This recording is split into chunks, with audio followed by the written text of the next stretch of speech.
Good morning students. अपन लोग functions of diplomacy को ले रहे थे, जिसमें कल अपन लोगों ने 2 पॉइंट्स देखे थे। एक, protection of national interest, number 2, representation of its on country, जिसमें अपन ने देखा कि राजनय के द्वारा किस प्रकार से अपने जो स्वीकारी राज्य हैं, जो उनके रिसीविंग स्टेट्स हैं, उन रिसीविंग स्टेट्स में आने वाले स्टूडेंट्स, वहाँ के कामकार, वहाँ काम करने के लिए आने वाले लोग, वहाँ पे व्यापारी, जो भी लोग आते हैं, उनको किसी भी प्रकार की यदि कोई असुविधा है, कोई दिक्कत है, कोई प्रॉब्लम है, कोई शिकायत है, तो वो उनके हितों की रक्षा का कार्य करता है। प्रतिनिधित्व के संदर्भ में अपन लोगों ने ये देखा था कि किस प्रकार से एक राजनयिक अभिकर्ता के द्वारा, एक head of the diplomatic mission के द्वारा अपने देश का प्रतिनिधित्व एक स्वीकारी राज्य में किया जाता है। एक international meeting, international convention, international conferences में उसके द्वारा रिप्रेजेंटेशन किया जाता है। अब ये रिप्रेजेंटेशन सभी प्रकार का होता है कि जैसे वहाँ पर यदि किसी प्रकार का कोई फंक्शन है, कोई मृत्यु है या शादी है या राज तिलक है या ओथ टेकिंग है, राजनयिक अभिकर्ता के द्वारा या head of the diplomatic missions के द्वारा वहाँ पर अपने राज्य को प्रतिनिधित्व प्रदान करते हुए वो लोग इन फंक्शंस को अटेंड करते हैं। थर्ड जो फंक्शन हम लोग राजनय का देखेंगे वो है ऑब्जर्वेशन एंड रिपोर्टिंग। इसमें अपन लोग ये देखेंगे कि किस प्रकार से राजनयिक अभिकर्ता के द्वारा अपने देश की सरकार को जो रिपोर्ट्स भेजी जाती हैं, जिस स्वीकारी राज्य में वो कार्य कर रहा है, जिस स्वीकारी राज्य में वो भेजा गया है, वहाँ के द्वारा वहाँ की सरकार को लेकर के, वहाँ की सरकार के कामकाज को लेकर के,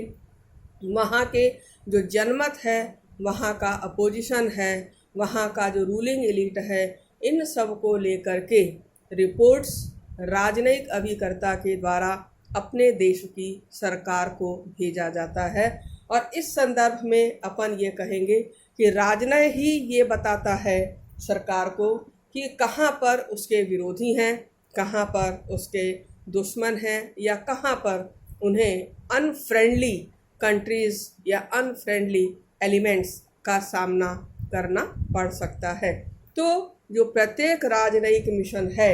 वह अपने देश को इस संदर्भ में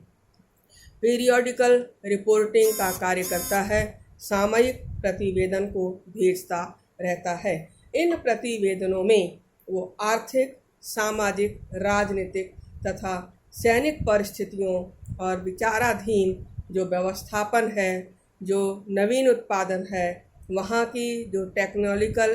अचीवमेंट्स हैं,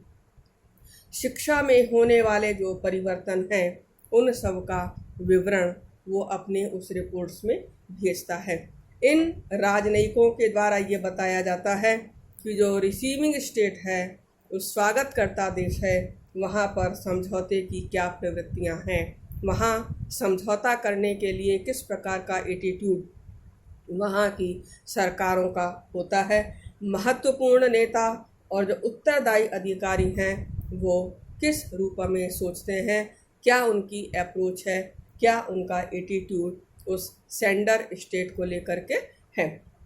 इसी प्रकार से लोकमत का रुझान किस तरफ है, पब्लिक ओपिनियन क्या सोच रहा है, पब्लिक ओपिनियन का क्या एटीट्यूड हमें देखने को मिल रहा है।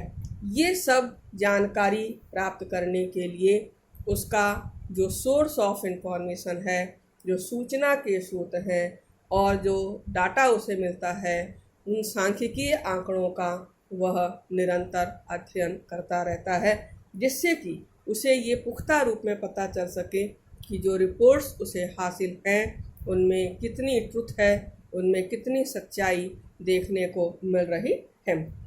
अब इन सारी सूचनाओं को एकत्रित करने के बाद उनका मूल्यांकन करने के लिए विशेषज्ञों की सहायता ली जाती है। जो औपचारिक राजनयिक अभिकर्ता हैं,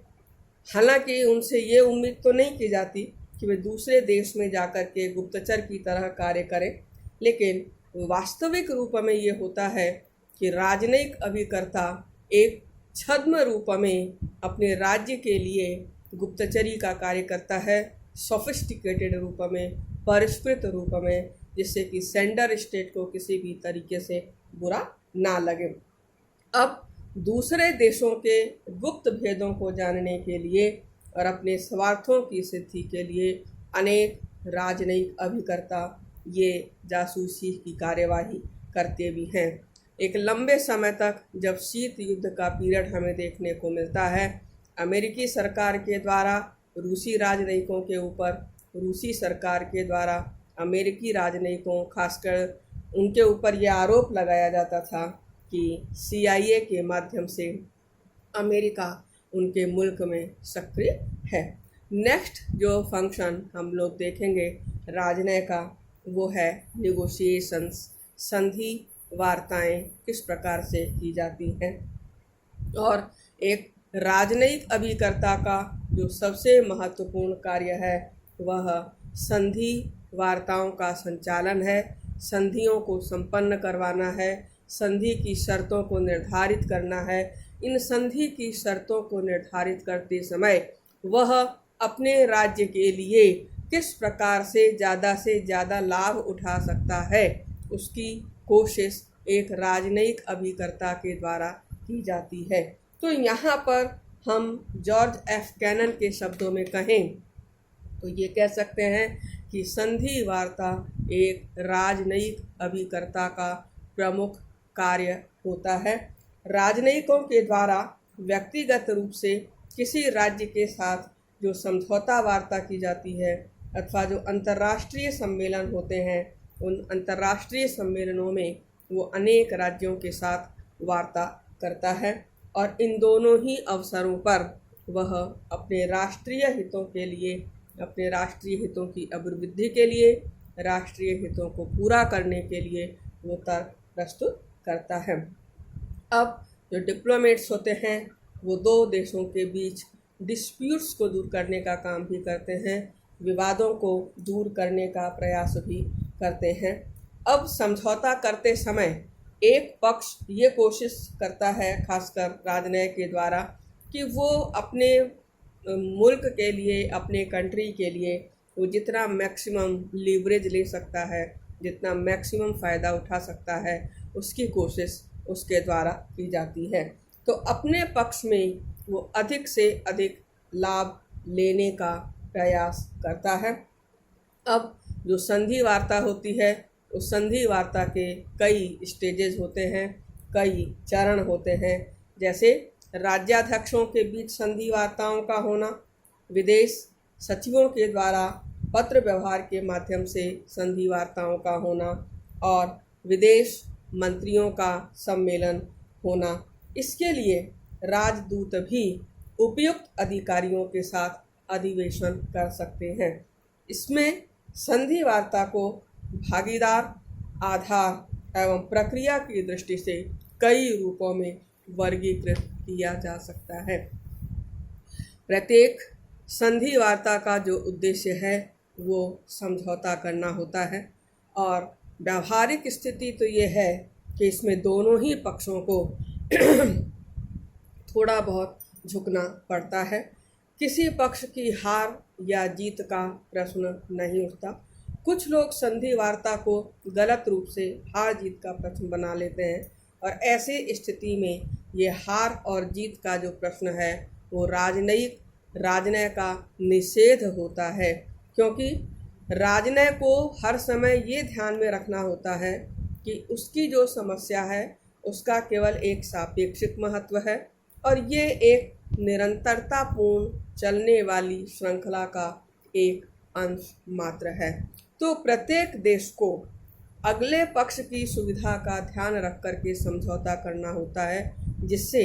कि वो इसे एक इनजस्टिस कह करके संपन्न हुई संधि को ना ठुकरा दे। तो प्रत्येक राज्य को संधि वार्ता के समय दूसरे राज्य के साथ सामंजस्य करना ही पड़ता है और एक अच्छा संधि वार्ताकार वह है जो दूसरों की आवश्यकताओं को समझकर उनको यथासंभव पूरा करने के लिए तैयार रहें। Thank you.